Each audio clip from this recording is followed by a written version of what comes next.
네, 교육위원회 국민의힘 간사 이태규 의원입니다. 오늘은 제가 기자회견 소개를 위해서 이 자리에 왔습니다. 잘 아시겠지만 지난 9월 7일 날 대전에서 초등학교 선생님께서 스스로 세상을 떠나셨습니다. 그래서 오늘은 그 선생님의 유족분과 또 대전 교사 노조, 또 초등교사 노조 대표들이 오셔서 대전에서 세상을 떠나신 선생님의 그 사건에 대한 정확한 실체 규명과 또 고인의 명예 회복을 촉구하는 그런 입장을 밝히려고 합니다. 그래서 기자 여러분들께서 기자회견문을 잘 들어주시고 선생님의 명예가 회복될 수 있도록 도와주시기 바랍니다. 고맙습니다. 네, 먼저 교권 회복을 위해 애써주시고 이 자리를 마련해주신 이태규 의원님 감사드립니다. 지난 9월 7일 대전 유성구의 한 초등교사가 악성 민원에 시달리다가 생을 마감했습니다. 서희초 신규 교사 사망 사건 이후 2달이 채 지나지 않았는데 서울, 전북, 용인 등 각지에서 보호받지 못한 교사들의 비보가 잇따르고 있습니다. 숨진 교사는 대전 관평초등학교에서 2019년 당시 가르치던 1학년 학생의 학부모로부터 아동학대 고소를 당했습니다. 고소장에는 선생님이 껌을 씹은 A 학생을 다른 아동들 앞에서 공개적으로 혼을 낸 일, 점심시간 급식실에서 친구의 배를 때려 지도를 하자 다른 학생들이 보는 앞에서 혼을 낸 일 등 7회에 걸쳐 정서적 아동학대를 했다고 적혀 있습니다. 대부분의 내용들은 교사가 정상적인 활동 중에 할 수 있는 생활지도 범주에 들어가는 것이며 검찰 조사 결과 역시 무혐의 판정을 받았습니다. 해당 학부모는 학교뿐 아니라 교육청에도 지속적으로 민원을 넣었습니다. 2019년 11월 교사가 본인 자녀를 다른 친구들 앞에서 공개적으로 지도했다고 아동학대로 경찰에 신고하고 학교폭력으로도 신고했습니다. 그 후 학교폭력자치위원회에서 교사에 대한 처분이 없자 그 결과에 불만을 품고 재차 민원을 넣기도 했습니다. 하지만 이런 어려운 과정 속에서도 고인은 교사로서의 본분을 다했습니다.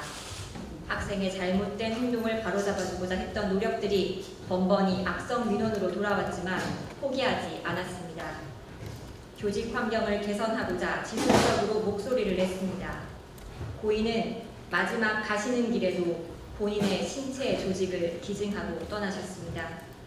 많은 이들에게 삶의 희망을 선물하고 가신 것입니다.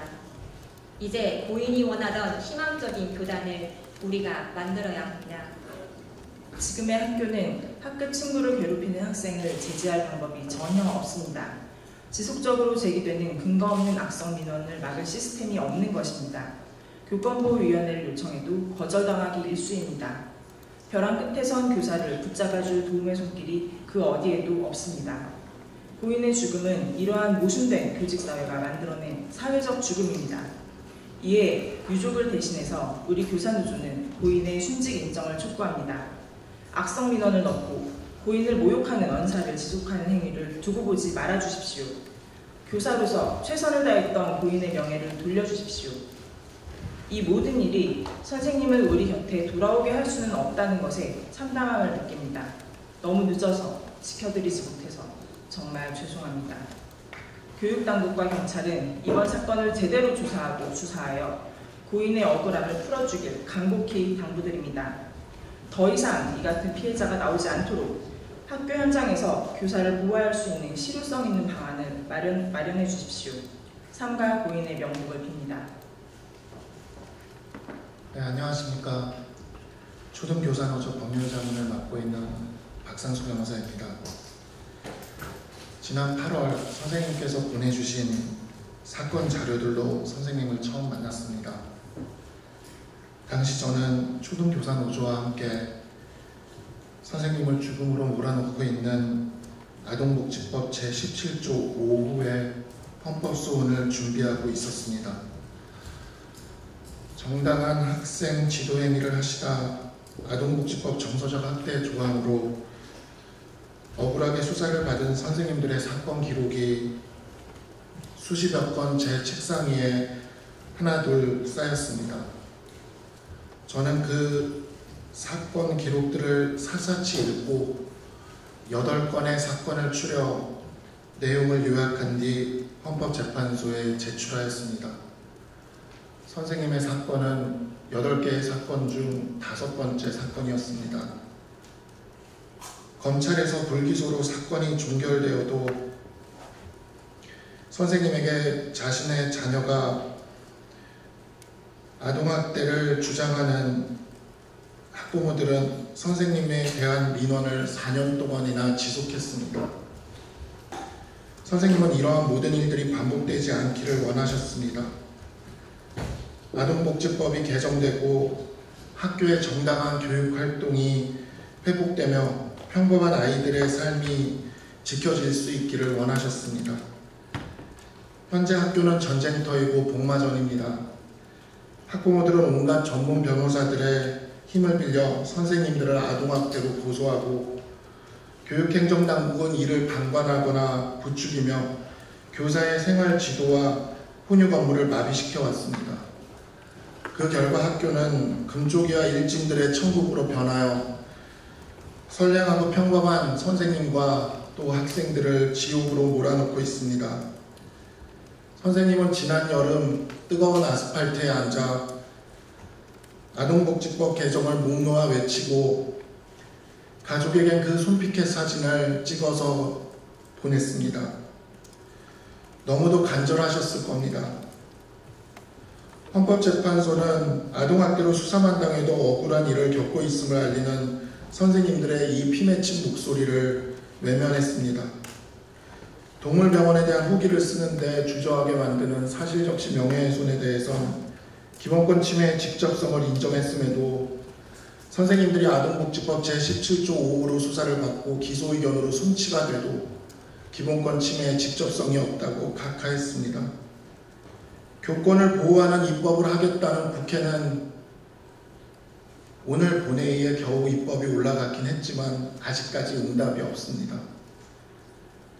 선생님은 외로우셨을 겁니다. 수십만의 동료들과 함께 외쳤어도 수십만의 그 검은 점이 하나의 섬이 된 것 같은 느낌이셨을 겁니다.